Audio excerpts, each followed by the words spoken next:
Maybe you are old enough to remember when rock stars were what everybody wanted to be. When we were kids, people wanted to be rock stars because they had all the fame, they had all the fortune, they had the great cars, they had the media, they had the attention, they had all those things. I'm not saying kids don't want to be rock stars today, of course they do. But there's a new way to be a rock star. It's interesting to me in this day and age, in the age of social media, that so many people want to be rock stars, but it's not by being rock stars, not by being musicians, but actually by being entrepreneurs. Today's rock stars are people like Gary Vaynerchuk. They are the rock stars of today. The social media rockers are the guys who are the Tai Lopez's of all this. But it's interesting because when you think about rock stars, these were the guys who stayed up all night and partied and all that kind of stuff, and they had a very different lifestyle. And in many ways, entrepreneurs have a completely different lifestyle than traditional business people. And entrepreneurs, like great rock stars, work crazy hours. They are embedded in what it is they do. They do it every single day. They're right in there. And it's a mindset, it's a focus, it's a dedication, it's a commitment. And I admire it and I respect it enormously. The problem is it doesn't translate. What do I mean by that?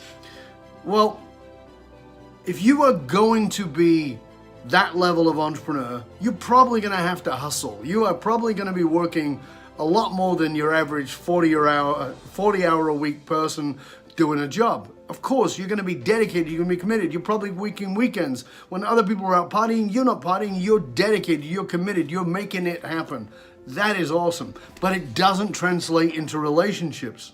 You see, if you're trying to be a rock star, and you have that sort of entrepreneurial hustle lifestyle, and you try to do that in your relationship, it's going to sound like this. You know what, babe? Let's go out. Let's have a romantic night. Let's really make this hustle. So you know what? We're going to go to McDonald's. I'm going to bring a rose with us because that's nice and fast. We can have our romantic evening. We can make it happen. And you know, we've got like 20, 25 minutes, and we can really enjoy that. And then when we come out of there, maybe we can go see something. Maybe instead of going to a movie, we'll just watch something on my phone. We'll watch a 3-minute clip. That's hustle, but it's not romance. That's hustle, but it's not relationship. And it's fascinating for me that so many people want to do this with their enlightenment. They want to do this with who they, as they aspire to be something magnificent in their lives, as they try to get more conscious about who they are. They want to continue that because it's such an addictive pattern to be in this hustle, this fast. But here's the thing I want you to know. You can't hustle your way to enlightenment. I was working with somebody this morning, a good friend of mine who is a very powerful influencer, somebody I have enormous respect for, who is really making a massive difference in the world, who will occasionally get frustrated with himself because he's not where he wants to be in his own development.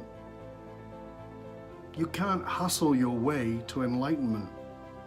You cannot compare a dinner with your bride or your partner at a fabulous restaurant where you sit and you enjoy the entree and the starter and the dessert and the wine, and you take your time and you have a 3-4 hour date with 15 minutes at McDonald's. There are certain things that you need to learn to slow down in. So let me remind you, you can't hustle your way to enlightenment. My name is Dov Barron. I'm the founder of FullMontyLeadership.com.